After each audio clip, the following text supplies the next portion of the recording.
Winchester Model 73, the gun that won the West, as it were. Kind of an advertising scheme, I think. But this is a 4440 Winchester Model 1873. I know some history about the gun. It's a pretty nice old gun. It's got plenty of patina. It hasn't been sanded down. It doesn't look like the wood's been sanded on. Everything seems to be, as it was, except for a little wear over the years. So basically, patina is just rust, with some oil over top of it. But you can see the old rifle's in pretty good shape. The first thing that I'll tell you a little story about the gun. This isn't going to be really an informative video about an 1873. This is more of a gun story, and I'll tell you how I come by it. But years ago, my uncle, he's a really decent character.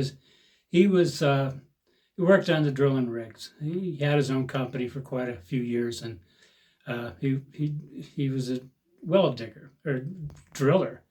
Kind of looked like Mr. Clean. He was kind of a big, bulky guy, kind of a bald head, and didn't talk very much. But when he did talk, it was usually loud. And he built a business up for himself. Did very well. He was a hunter, collected some guns.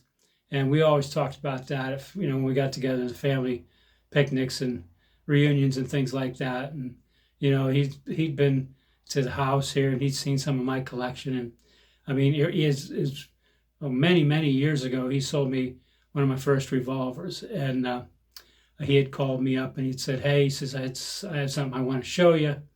And at first, when I answered the phone, I'm like, is everything okay? Because I knew at that time he had been feeling good, and he had a stroke. He recovered okay. He's just kind of a strong guy. He just muscled his way through it.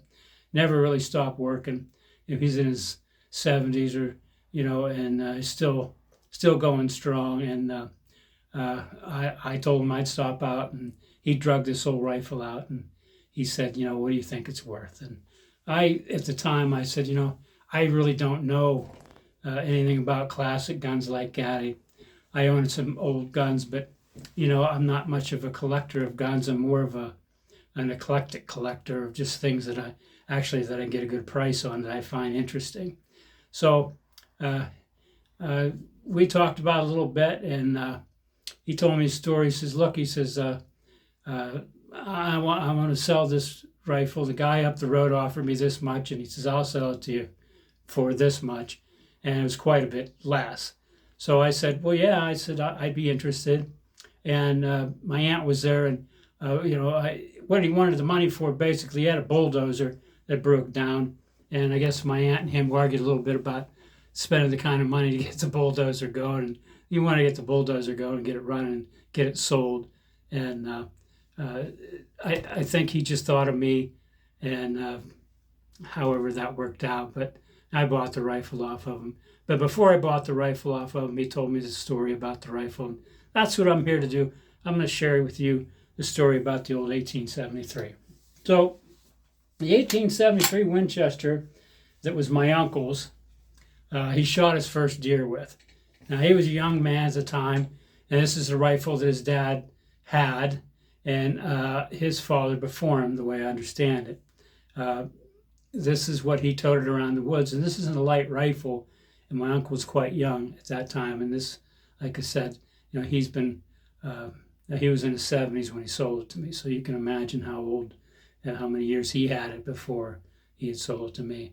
So the story goes that he was in hunting with his compadres, his father and cousins, whichever it was, and they had shot a deer.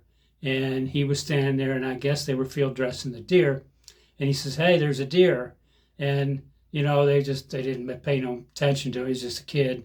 And no, yeah, it's a deer. We're taking care of it right now. He says, no, there's a deer. And they turned around, and there was a buck standing 50, 60 yards away.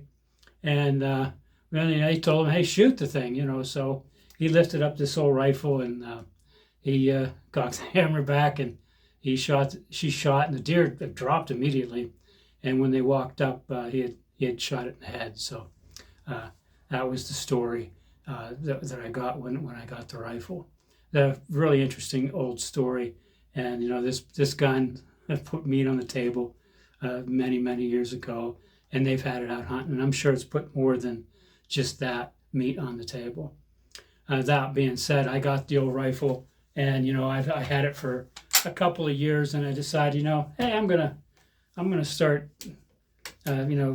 getting some things, and I'm gonna start shooting the old rifle. And first thing I did was I took it to a gunsmith that I knew, was actually a high school teacher of mine, and he looked it over pretty good, and he said, the thing's in pretty good shape, nothing broke, nothing cracked, everything's working as it should. And so we decided that I'd work up a load for it, and I took it out and I tried a few rounds, maybe about 10 or 15 rounds, and it was shooting all over the place. And you'd keyhole them, and what I had was some Remington, I guess just Remington 4440s at the time. I mean, this is a black powder rifle, but as the years went by, they knew that these would be used in the 1873s, and they kept the power down pretty good. So years ago, a friend of mine that I shot silhouette with him in Ridgeway, it was a cast bullet silhouette shoot, and maybe some of you know him, maybe some of you don't, but his name was John Court. He had a 4440 like this one, a little shorter barreled one. This is a 26-inch, which is kind of a custom order. They usually come in 24s, and it's a round barrel. Anyway, he took a look at the old rifle, and he sent me some load data, and he sent me some bullets. And my friend Steve, he had a vast majority of 44 caliber.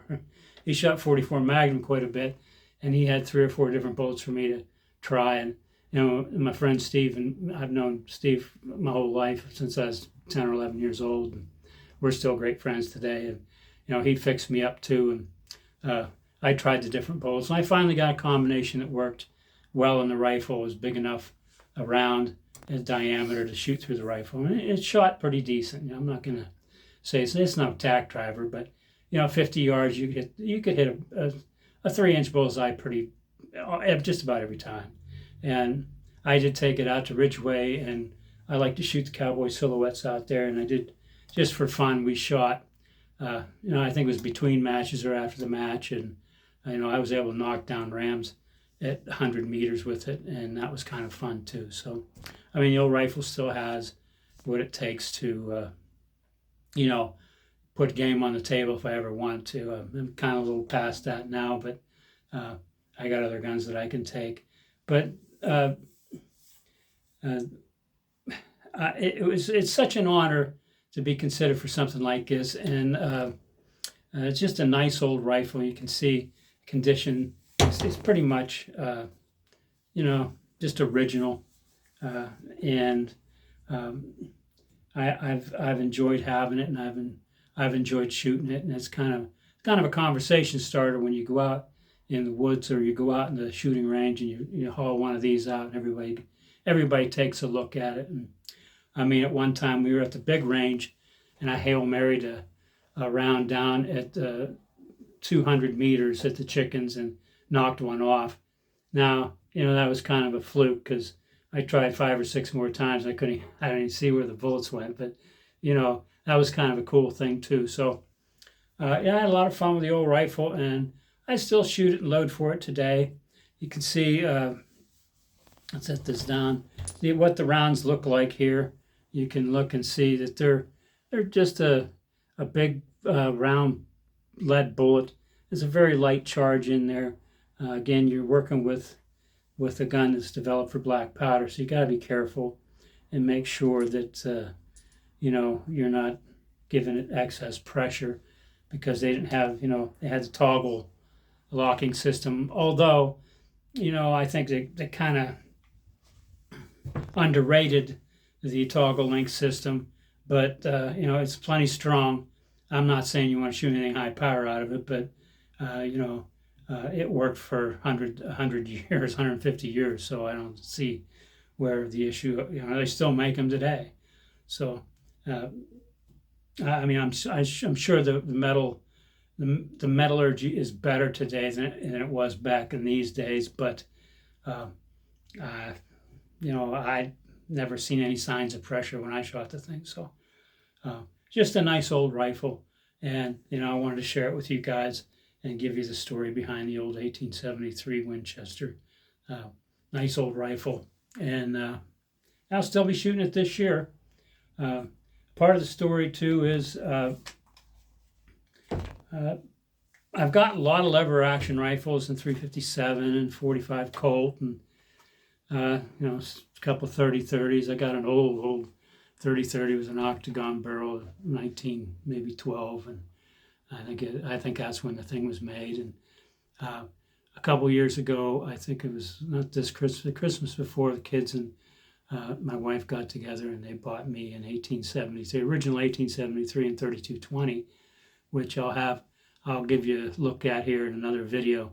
But what a beautiful old rifle. And that one I wanted to shoot it competitively. I think there was some chamber issues. My friend Steve, we were out shooting it, and he said, that one you might want to send in and have barrel sleeve put in it, because the chamber expansion was a little bit more than I thought. He thought too that might be safe. So we're going to send that away and have it. Nothing really changes on the rifle. Just going to drill out the barrel and put a new sleeve in here. Rechamber it for 32 caliber. This one not, but that one, I get them and I want to shoot them, and that's just kind of how that lays. And I mean, you still, even though you put a new barrel sleeve in it, it doesn't give you license to go out and high power the thing and try to stuff as much whatever in there that you can. And the guns weren't really designed for that. But one thing I've learned over the years is pressure's pressure, and it doesn't really matter how big the cartridge is. You create all kind of pressure, even a 22 long rifle. So it's something to just keep in the back of the mind when you're shooting these old rifles. So that's the 1873. If you like this kind of content, you like seeing these old rifles, I got quite a few. I started the series on some older handguns that I had, revolvers. And one of the things I wanted to mention, I mentioned in my old video, some of my other videos, and none of them are old, is that YouTube has been great to me. I don't know how many times I've used YouTube to fix a sink, or fix a part in the car, or take a brake, figure out how the brake caliper come off a truck, or figure out how to fix a bandsaw, or the list just is endless. A lot of my YouTube heroes were, share information, the gun tubers that helped me decide on, certain scopes I'd pick, or certain loads I'd shoot, or just loading information all together. I'll admit, a good friend of mine, Steve, he showed me just about everything you can learn about reloading and casting bullets and all of it that went with it. And we still shoot together today, and I just can't say enough nice things about the man. He's really gone out of his way over my lifetime to keep me involved in it, and we still shoot a lot together today. So you're out there, Steve, thanks a lot. And the other thing is, if you're into shooting, and obviously you are, because you want to be watching this video, and you have a chance to get one of these old rifles, or shoot one of these old rifles, or whatever, just make sure you're being careful, and have the gun checked out. Make sure there isn't anything squirrely about it, or whatever, because last thing you want to do is put yourself or anybody else in danger on the firing line. So keep that in mind. So hey, if you like this kind of content, I appreciate if you give me a like, leave a comment below. All that helps, I guess, reach more people. Not really sure how this format works. And I've said before, I basically just use my my phone to do this. I have it set up, kind of taped to my chair that I sit and reload in. So I don't even have a tripod or anything. It's just kind of snaggling things together. I do know how to.